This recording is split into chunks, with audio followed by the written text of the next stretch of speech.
evening, Instagram. We are back for another Cody's Circadian chat. Today we're going to try and keep it short because I have to be up extremely early tomorrow for my Spartan race. I'm excited and terrified, but mostly excited. It's going to be 8 miles, 25 obstacles, and I will be sharing stuff with you throughout the day about it, so keep tuned for that as I strive for my own physical heroic potential with that. So for tonight's chat, we are looking at an article called 10 Habits Holding You Back from Success, which is coming from BrianTracey.com, author being Brian Tracey. No surprise there. So basically what the article is saying is that these are 10 things that a lot of people tend to have as habits in our world today that are going to prevent you from getting where you want to go. For the most part, I totally agree with them. Some of them I think have been simplified. That's my personal opinion. But we'll dive into it and kind of talk our way through each of these as we get to them. So the first one is making empty promises. So this is a major problem. So many times you've got people who are people pleasers, right? And I've been guilty of this too, where you say yes to getting something done before you recognize what your schedule looks like. And it's a major problem because if you say yes to getting something done and then you don't get it done, or you're not able to get it done in a reasonable amount of time, what it makes you look like is a fool.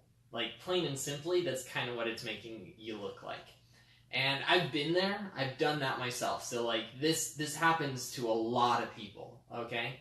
The thing is, you need to actually, when you say you're going to do something, make sure you can actually do it with the resources you have, with the time you have, and actually get it done to a good level. If you're not able to do that, don't make the promise. And this is also something that's really important. So often in our day and age, we think we can't say no to things, especially like to our bosses or to their bosses or to the customer, right? So like so many business owners hear the phrase, the customer is always right. And I don't agree with that concept at all. I think that the customer has great points and we should always be striving to provide them excellent service, but I don't believe they are always right. And I think there is a point where it actually makes sense to fire a customer. Because if they're causing you more time and trouble than it's worth, why are you keeping them as a customer? So anyhow, that all ties into making empty promises. Next one we've got on here is blaming others. Look, if you're going to be a leader, you need to take responsibility for everything that happens in your business or organization that falls under your leadership. If you don't take responsibility, you're not showing up as a true leader. Plain and simple. And it doesn't even matter if it's your fault, right? I was listening to John Maxwell podcast the other day, and they said this, absolutely brilliant. If it was not your fault, sorry, let me start the other way. If the problem was someone else's fault, it's your fault, right? If the team does decently, we did it, right? Let me start that over because I lost it and then came back. Okay, so if something goes wrong, as the leader, I did it. If it goes all right, we did it as a team. And if it goes really, really well, you did it. That's how responsibility looks as a leader. And if you blame someone else when it's the problem happening, then there's some major problems. And you can't be doing that as a leader. You're going to lose the buy-in from your team. You're going to lose trust. And the only thing that happens is you gain respect if you take the responsibility yourself. So definitely do that. And I just realized I had a timer. You might have heard that. I apologize if you heard that. Next thing, waiting for the perfect time. So often in business, in life, people say, I'll get to that when the timing is right. The thing is, timing will never be right. The only perfect time is right now. And if you don't do it right now, you're missing your time, period. End of story. I don't need to go further into that, and that prevents tons of people from having success. If you're worried about the timing, you need to reach out to someone like a mentor or coach so they can help you out with that. All right, talking about goals, but not setting them. So goals are really important, but this is actually one of the points I don't fully agree with. Because you do need to have goals. You need to have something that you're striving for, but I don't think that's the penultimate thing within that concept. You need to have that goal, but you need not just the goal, but the daily task you're going to do each day. So many times we get this concept of a big goal, and it doesn't actually serve us well. Actually, science has shown that if you have the big goal, but you don't have the action path to get there, it can be more detrimental than not having the goal at all. So, in order to make the goal successful, it's not just about setting the goal, it's about actually breaking it down to the tiniest thing you can each and every day.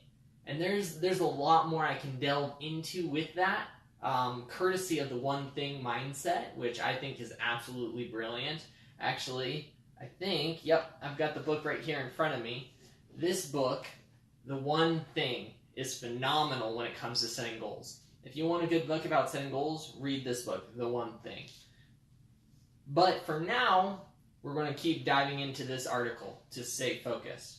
So the next one we've got here, procrastinating, right? That's a huge one. Tons of people fail because of procrastination. And they could have so much more success if they just went and did it. Now, what causes procrastination? I think what causes procrastination is fear. And the only thing that overcomes fear is faith. Those are the opposite ends of the spectrum. If you have fear, you're not demonstrating faith. If you have faith, you're not going to be afraid. And when I say you're not going to be afraid, that doesn't mean that you have no fear, that you're fearless. If you're fearless, like you legitimately have no fear at all, you're full of yourself, because fear is a very natural thing for us to have. What I mean when you say you have faith over fear, what I'm saying there is that the faith prevents you from living in the fear. That fear may exist in you, but it's not going to stop you because you have more faith than fear. That's what you're looking for, is faith. That's why faith is one of the main values of my business, because of things like procrastination. If you're not able to demonstrate that faith in your own abilities, in your team's abilities, in your businesses or enterprises' abilities, you're not going to be able to succeed. And there will be tons of problems that come with that, one of them being procrastination. Next thing we're going to talk about, doubting yourself. Again, this ties to faith. You need to have faith in yourself. If you don't have that faith in yourself, a couple things you can do. You can either find somebody who will loan their faith in you for a while until you're able to develop that faith in yourself. The other option, I would say, is don't worry about failing, right? So many times we doubt ourselves because we're worried about failing. And if you want a good book about that, this is a super short book. You can literally read this in one day, and it can change your life. Go for No. Fantastic book about failing. Failure is your friend because you have the ability to learn within every single failure that happens. If you're not failing, you're not going to be learning because you learn a lot more from a failure than from a success. And so if you prevent yourself from moving forward because you're doubting yourself, you're worried about failing. and you need to get over that fear. Go out there, fail, screw up. I've done it a lot, okay? And that's the only reason I'm part of the way where I want to get to, is because I've screwed up many times. And so I highly suggest, just screw up. Nothing wrong with that. The more you screw up, and the more you learn from those screw-ups, the faster you're going to get to where you're looking for. I know that seems counterintuitive into our world, and trust me, we'll dive into that a lot over the course of these chats. But failure is your friend. You want to be friends with failure. Next thing, comparing yourself to others. This is huge in today's society. Keeping up with the Joneses, right? And you need to get over it. This is the thing. Everyone's got their problems. We compare ourselves to others because we see them and we put them on a pedestal. And we say, oh, their life is so great and so wonderful. And the thing is, they may actually have an actual worse life than you have currently. Now, you may not see that because you only see one side of what they're allowing you to see. But many people who are put on pedestals have really terrible lives. And the more you compare yourself to them, the more likely you're going to be to fall into the same traps as them. And so that's not what you want to do. You want to, it's good to have people to look up to, as long as they're a positive role model. But the thing is, you don't want to be them. You want to be you. Because the only person that can ever be you is you. And the only person that can ever be them is them. So as often as you try to become them, you're going to fail because you can never be them. However, what you can do is you can adapt and create a better version of you to assimilate the best parts of other people. And there's nothing wrong with that, but you got to realize that you're not doing it to compare yourself. You're doing it to make yourself a better version of you. And as soon as you start to compare yourself, you're in a losing battle. So stop that. Number 8 in this list, not taking care of your health. This is, I think, the 3rd time we've talked about this week. So often, people don't put any focus into health when they're striving for success, right? Especially in the business world. You can't do that because the negative health is going to impact every other part of your life. Health has been shown to lead to different things like depression, anxiety, stuff like that. And if you're facing those things, you're not going to be able to do your work well. Period. End of story. So look at your health. Figure out, how can I make my health better? Is it through diet? Is it through exercise? Is it through better sleep? Or a combination of all of those. Next, giving up when things get tough, right? There's a slight debate going on in the personal development world, and it's around the concept of never give up, right? So many times people say never give up, and that can be problematic because there are times when it's okay to give up. There are also times where it's not okay to give up. And if you give up when things are getting tough, you're giving up at the wrong time. It's not about giving up when things get tough. It's giving up when there's nothing to pursue down that path.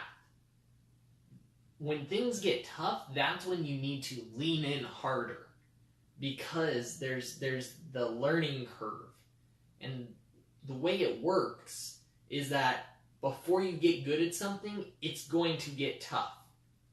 So you need to get past the tough stage in order to get to the great stage. And if you cut yourself off at tough, you're going to end up cutting yourself off from your potential and from your success. So when I talk about perseverance, one of the things I say is that perseverance is never giving up on your heroic potential. Understand that you can fight through the toughness to get to success in your endeavors. There may be times to give up on certain things, but you never give up on your heroic potential. Now, getting into number 10 in this one, is forgetting the importance of continuous learning. I think we actually mentioned this yesterday, along with lifelong connections.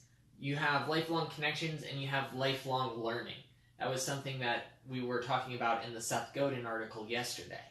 So with this, you should always be looking to improve yourself in 3 different facilities of yourself. You have your mental aspects, your physical aspects, and your spiritual aspects.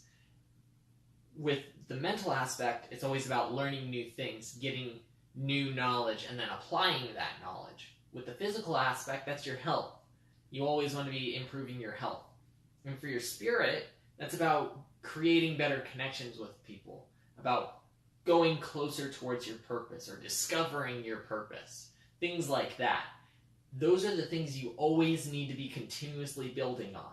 And if you stop building on any one of those, it's going to impact all of the other ones. So whatever you need to do in order to improve, go do it, right? Whether it's getting a new book, listening to a new audio or a podcast, jumping on live with me for these chats, whatever it is you need to improve, go out and improve. Whatever it takes, go out and improve. That's how you're going to end up reaching the success. Going out, getting that knowledge, going out, improving your health, and then acting on it. The key is acting on it. Learning alone is good, but not great. When you learn and then apply, that right there is when things can become great. So that's the end of tonight's chat. I'm going to be up very early tomorrow getting ready for this Spartan race, so stay tuned. I'm going to be exhausted by tomorrow evening, but it's going to be totally worth it. So until then, remember, unlock your heroic potential, develop yourself into a legendary leader, and emerge into who you were meant to be.